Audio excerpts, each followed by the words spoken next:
हनुमान जी का कर्जा।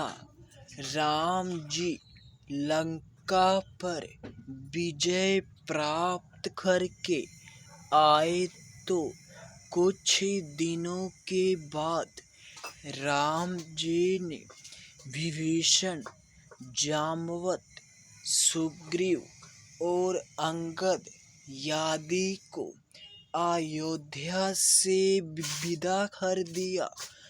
तो सबने सोचा कि हनुमान जी को प्रभु बाद में विदा करेंगे, लेकिन राम जी ने हनुमान जी को विदा ही नहीं किया।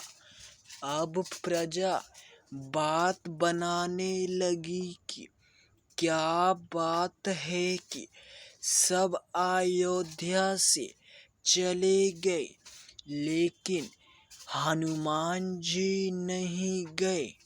अब दरबार में कानाफूसी शुरू हो गई कि हनुमान जी से कौन कहे जाने के लिए। तो सबसे पहले माता सीता जी की बारी आई कि आप ही बोलो कि हनुमान जी अयोध्या से चले जाएं।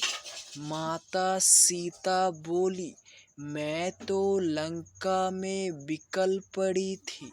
मेरा तो एक एक दिन ऐसे बीत रहा था कि वह तो हनुमान जी थे तो प्रभु मुद्रिका लेके गए और धीरज बंधवाया कि मैं तो अपने बेटे से बिल्कुल भी नहीं बोलूँगी।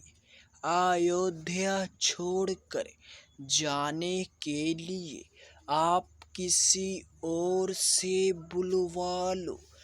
अब बारी आई लखन जी की, तो लक्ष्मण जी ने कहा, मैं तो लंका के रणभूमि में वैसे ही मरण शस्त्र अवस्था में था। पूरा रामधर विलाप कर रहा था। यह तो जो खड़ा है वह हनुमान जी का लक्ष्मण है। मैं कैसे बोलूं, किस मुंह से बोलूं कि हनुमान जी अयोध्या छोड़कर चले जाएं। अब बारी आई भरत जी की कि अरे भरत जी तो इतना रोए कि राम जी को अयोध्या से निकलवाने का कंकाल तो वैसे ही लगा है मुझ पर। हनुमान जी का सब मिलकर और लगवा दो। और दूसरी बात यह है कि मैं तो नदी ग्राम में ही अपनी चिता लगा ली थी। वह तो हनुमान जी थे तो जिन्होंने यह खबर दी कि मैं तो बिल्कुल ना बोलूं हनुमान जी से अयोध्या छोड़कर चले जाओ। आप किसी और से बुलवा लो। अब कौन बचा, सिर्फ शत्रुघ्न भैया। जैसे ही सबने उसकी तरफ देखा तो शत्रुघ्न भैया बोल पड़े, मैं तो पूरी रामायण में कहीं पर नहीं बोला, तो आज ही क्यों बुलवा रहे हो। और वह भी हनुमान जी को अयोध्या से निकलवाने के लिए, जिन्होंने माता सीता, लखन भैया, भरत भैया सबके प्राणों को संकट से उभारा हो किसी अच्छे काम के लिए, कहते तो बोल भी देता, मैं तो बिल्कुल ना बोलूं। अब बचे तो मेरे राघवेंद्र नाथ सरकार। माता सीता ने कहा, प्रभु आप तो तीनों लोगों के स्वामी हो, और देखती हूँ आप हनुमान जी से संकोचाते हो। आप खुद भी कहते हो कि आखिर आपके लिए क्या आदेश है प्रभु। राघव जी ने कहा, देवी मैं तो वैसे ही कर्जदार जो हूँ हनुमान जी का, इसीलिए तो देवी हनुमान जी का कर्जा उतारना आसान नहीं है।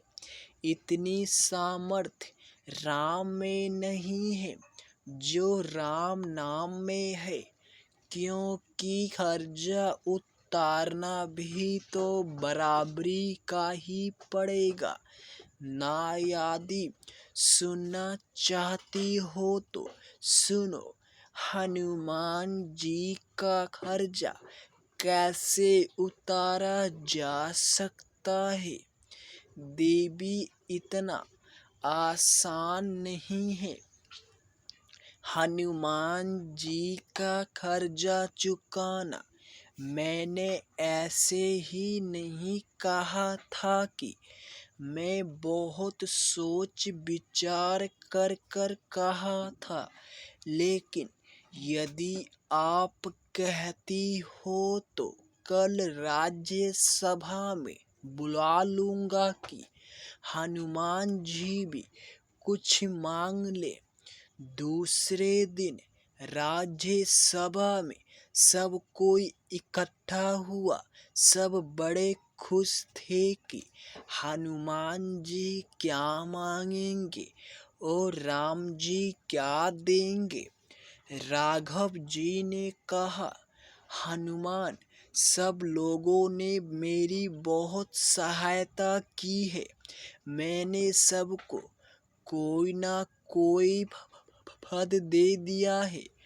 विभीषण और सुग्रीव को लंका की किष्किंधा का राजपाट, अंगद को युवराज पद, तो तुम भी अपनी इच्छा बताओ।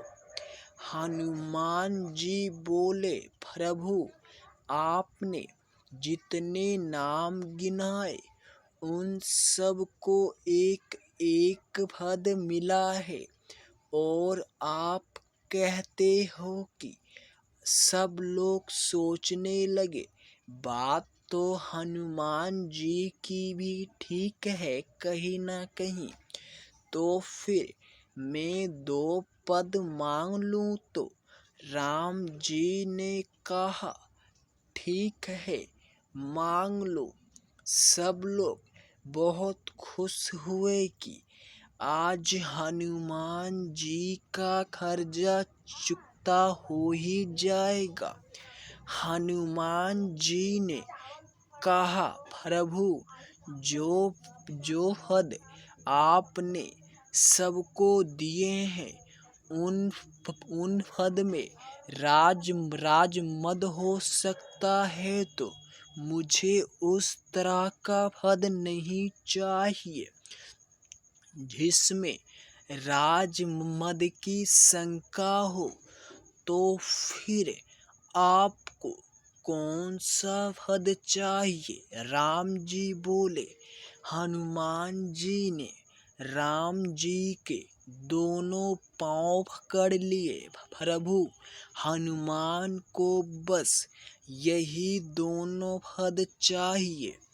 ऐसी ही हर रोज वीडियो देखने के लिए चैनल को जरूर सब्सक्राइब करें और वीडियो को ज़्यादा से ज़्यादा लोगों में शेयर करें।